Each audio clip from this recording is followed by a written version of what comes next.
Assalamualaikum warahmatullahi wabarakatuh. Saya Sekar Ayu Kumadita dengan NIM 120 dari IHD 5 ingin menjawab melalui video ini untuk nomor 2 soal UTS Hukum Kekayaan Intelektual.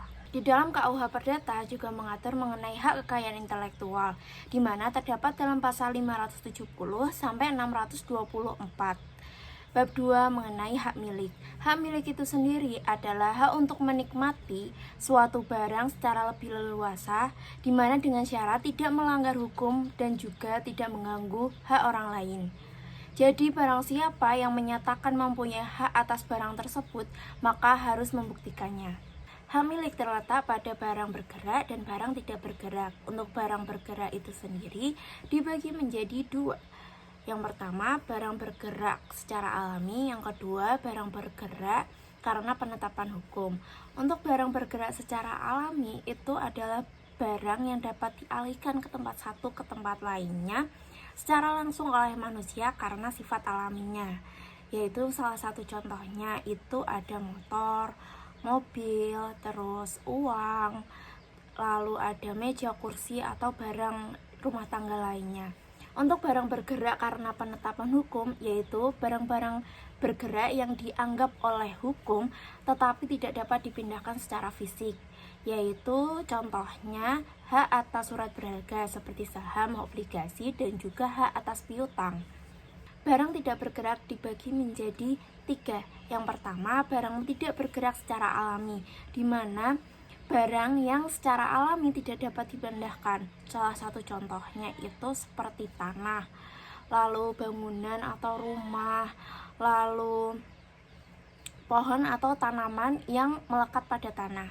Nah, yang kedua itu ada barang tidak bergerak karena tujuan penggunaannya, yaitu awalnya barang-barang tersebut tuh bergerak, namun karena tujuan penggunaannya menjadi barang tidak bergerak. Salah satu contohnya yaitu mesin yang dipasang secara permanen di pabrik.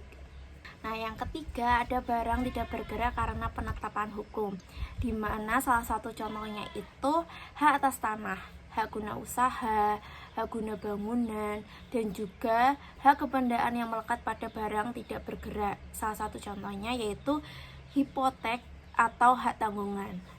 Nah, bagaimana sih cara memperoleh hak milik? Yang pertama, hak milik dapat diperoleh dari penyerahan benda oleh pemilik lama ke pemilik baru melalui transaksi hukum, yaitu jual beli. Nah, untuk yang kedua, hak milik dapat diperoleh melalui warisan, baik secara hukum maupun wasiat.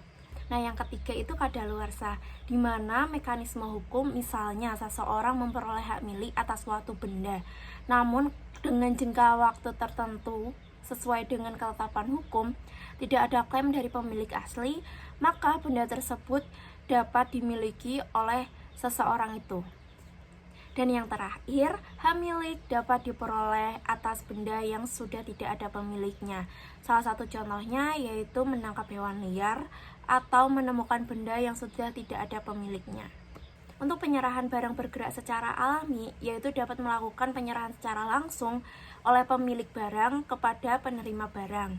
Nah, untuk barang bergerak karena penetapan hukum dapat dengan membuat akta otentik dengan melimpahkan hak atas barang tersebut kepada orang lain. Untuk penyerahan barang tidak bergerak, jadi kedua belah pihak wajib hadir dan menunjukkan salinan akta pemindahantanganan. Nah, nanti penyimpan hipotek dapat menyusunnya dan dapat membukukannya. Nah, jika tanpa kuasa khusus dari sang pemilik, maka penyimpan hipotek dapat menolaknya. Baik, cukup sekian dari penyampaian jawaban saya untuk nomor 2. Mungkin jika ada salah kata maupun salah dalam penyampaian, saya mohon maaf. Wassalamualaikum warahmatullahi wabarakatuh.